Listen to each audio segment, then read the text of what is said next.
लक्ष्मी जी को लेकर के बहुत सारी धारणाएं और बहुत सारी बातें हमारे समाज में विद्यमान होती हैं। लेकिन जो तुमने पूछा है कि हम कौन सी लक्ष्मी का स्वरूप अपने जीवन में आत्मसात करें, तो उसमें कुछ मान्यताएं जो शास्त्र सम्मत हैं उन पर हम चर्चा कर लेते हैं। जो स्वागत लक्ष्मी हैं वो प्राय खड़ी मुद्रा में ही ठीक होती हैं, जिनको हम जो हमारे मुख्य प्रासाद हैं, जो हमारे बड़े भवन हैं या आश्रम हैं या मंदिर हैं या अच्छे घर भी हैं जहाँ वास्तु के साथ से अपने सारे नियमों को रखा है, वहाँ स्वागत लक्ष्मी का इस्तेमाल किया जाता है। स्वागत लक्ष्मी खड़े मुद्रा में होती हैं और हाथ में दीप लिए हुए होती हैं, तो उनको हम स्वागत लक्ष्मी को खड़ी मुद्रा में ही ज़्यादातर प्रयोग में लाते हैं। या कुछ हमारी जो दक्षिण भारतीय शैलियाँ हैं, दक्षिण भारतीय पद्धति में पूजा पाठ के तरीके हैं, उनमें भी लक्ष्मी के कुछ ऐसे स्वरूप हैं जिनमें जैसे वीर लक्ष्मी है या सिद्ध लक्ष्मी है या आरोग्य लक्ष्मी है, वो भी खड़ी मुद्राओं में ही दिखाई देती हैं। और इसके अलावा जो एक बहुत अच्छी मुद्रा मानी गई है वो है कमल के फूल पर जो विराजित लक्ष्मी हैं और उनके हाथ से सिक्कों की, स्वर्ण मुद्राओं की या किस अशर्फियों की वर्षा हो रही है, उस मुद्रा को भी हम शुभ मानते हैं अगर वो है तो। इसके साथ जो लक्ष्मी गणेश जी के साथ विराजित होती हैं, गणेश जी विराजित हैं, गणेश जी के दाहिनी ओर लक्ष्मी बैठती हैं, तो वो लक्ष्मी ज़्यादातर पूजा पाठों के लिए, ऐसे पूजा पाठों के लिए जो प्रतिष्ठानों में होते हैं, जो हमारे फैक्ट्री हैं, हमारे ऑफिसेज हैं, हमारी दुकानें हैं, हमारा कार्यस्थल है, या हम लक्ष्मी की स्थापना समृद्धि के लिए कर रहे हैं, वहाँ उस प्रकार की लक्ष्मी की प्रतिष्ठा का विधान है। अब लक्ष्मी एक आती है जब हम दाम्पत्य जीवन में सुख समृद्धि चाहते हैं, हम अपने रिलेशनशिप में एक कंफर्ट चाहते हैं और हम चाहते हैं कि हमारा जो एक संबंध है परस्पर पुरुष और नारी का, वो बहुत प्रगाढ़ता के साथ चले और हम एक संबंध में अच्छे से बंधे रहें और जीवन पर्यंत हमारे जीवन में सभी तरह के सुख और संपत्ति और संतानें और सारी चीज़ें ठीक से चलें। भगवान विष्णु क्षीर सागर में लेटे हैं, आराम की मुद्रा में हैं, शेष नाग पर वो विराजित हैं, विश्रामित हैं और वहाँ जो लक्ष्मी हैं वो उनके पैर दबा रही हैं। वो मुद्रा भी बहुत अच्छी मानी गई है।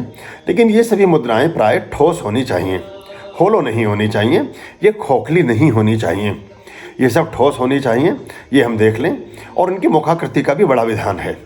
बहुत छोटी छोटी प्रतिमाएं बहुत अच्छा काम नहीं करती, थोड़ी सा ठीक साइज़ के लें, 6-8 इंच के आसपास की प्रतिमा लें, 10 इंच की भी हो सकती है, 6-8 के बीच में ठीक आ जाती हैं। और उसमें उनका नक्शिक ज़रूर देखें, उनकी आँखें, उनके होंठ, उनके दांत, उनके बाल, उनके कान, उनकी सारी चीज़ें, क्योंकि जब तक वो मूर्ति है तब तक तो दुकान पर रखी है, तब तक उसमें कुछ नहीं है। लेकिन जैसे उसकी प्राण प्रतिष्ठा विधि विधान से आप अपने घर में करते हैं और अपने लिए एक प्रेयर करते हैं, तो वो फिर प्रतिमाएँ ऊर्जाओं के साथ मिल के कुछ ना कुछ काम करना प्रारंभ करती हैं, अगर आप विधि विधान ठीक ढंग से करते हैं तो उस स्थिति में अगर किसी प्रतिमा में कोई दोष है, किसी प्रतिमा में किसी प्रकार की कोई त्रुटि रह गई है, तो प्राय ये माना गया है कि लंबे समय तक ऐसी त्रुटिपूर्ण प्रतिमा का पाठ करते रहने से, उसकी पूजा प्रार्थना करते चले जाने से हमारे शरीर में भी उस तरह के दोष उत्पन्न होने लगते हैं। वो कहीं ना कहीं उस तरह की चीज़ें रिप्रेजेंट होने लगती हैं। अगर किसी प्रतिमा की आँख खराब है, आपने ठीक से नहीं देखा, तो बहुत लंबे समय तक पाठ करते चले जाने से कुछ ना कुछ आँखों में त्रुटियों की संभावनाएं विद्यमान हो जाती हैं। अगर कुछ दांत हंसते हुए आड़े टेढ़े हैं तो दांतों से संबंधी बड़ी एकदम से समझ में नहीं आएगी, शायद कुछ लोग मानेंगे भी नहीं कि ऐसा कैसे संभव है, लेकिन ये सब संभव है और ये सब ऐसा होता है। क्योंकि मैं कोई भी बात बिना अनुभव के नहीं कहता और मेरे पास ऐसे सैकड़ों लोग हैं, जब हमने उनके घर के पूजा घरों का अवलोकन किया, उनकी समीक्षा की, उनको देखा, तो पता चला कि दोष कहाँ से कैसे विद्यमान हुआ। तो ऐसा कर लें। और जो कुछ लक्ष्मी ऐसी होती हैं जो मुद्राओं पर उत्कीर्णित होती हैं, लक्ष्मी के कुछ प्रारूप ऐसे भी हैं जो मुद्राओं पर उत्कीर्णित होते हैं, जैसे चांदी के सिक्के पर छपी हैं, सोने की अशर्फी पर छपी हैं, सोने के पत्रे पर छपी हैं या किसी यंत्र पर छपी हैं।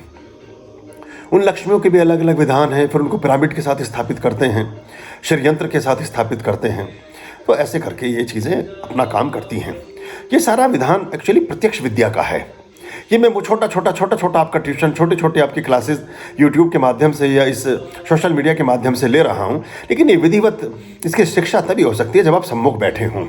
फिर मैं आपको त्रुटिपूर्ण चीज़ दिखाऊंगा। पहले मैं 4 चीज़ें रखूँगा, उसमें से आपसे शिनाख्त कराऊँगा कौन सी चीज़ ठीक है, कौन सी चीज़ आप प्राय जहाँ तक मैंने अनुभव किया है आप उसमें से गलत वाली को ही चुनेंगे। फिर आपको बताऊँगा कि गलत कैसे है। तो वो प्रैक्टिकल है वो बहुत गहरा है। फिर आप जीवन में कभी भी फिर गलत चीज़ को चुन नहीं पाएंगे। तो कोशिश करें जब संभव हो, और आप अपने आप ही ऐसा 8-10 लोगों का एक ग्रुप बना लें कि जब हमारे यहाँ बड़ी पूजाएं हों कुछ हों तो एक 2-2 घंटे की हम वर्कशॉप भी रखें, ताकि आपका आना भी सार्थक हो जाए और उससे हम अपनी सब चीज़ों को सीख सकें। यंत्र कौन से ठीक है, बाजार में प्राय बहुत सारे यंत्र ठीक ही नहीं मिलते हैं। उनमें आकृतियाँ, उनके जो षोडश प्रस्तर हैं, उनके जो षोडश दीर्घाएं हैं, उनके जो अलग अलग आकृतियां हैं, उनमें जो त्रिभुज हैं, उनमें जो और बहुत सारे अलंकार हैं, वो सब ठीक से स्थापित नहीं होते। बहुत बार तो एक ही यंत्र है, उसको थोड़ा सा अदल बदल के लोग छाप छाप के अपना धंधा करते हैं, उसका कोई प्रभाव खास आता नहीं, कभी कभी नुकसान भी हो जाता है अगर उसमें कोई त्रिपुंड या कोई चीज़ गलत लग जाती है तो ये हमें देखना पड़ेगा, धीरे धीरे सीखना पड़ेगा। और ये प्रत्यक्ष विद्या है, इसने आसान जरूर किया है, हमारे इस सफ़र को आसान कर दिया है 30-40%, 50%, लेकिन पूरी तरह ये आसान नहीं हुआ है। इसमें अभी बेहतर यही होगा कि आप सम्मुख बैठें और आमने सामने बैठ करके उस चीज़ को सीख और समझ पाएँ, तब आपको अधिक लाभ और फायदा हो पाएगा। आर्यं शरणं शुभमस्तु, संभव करणं अरमस्तु। आर्यं शरणं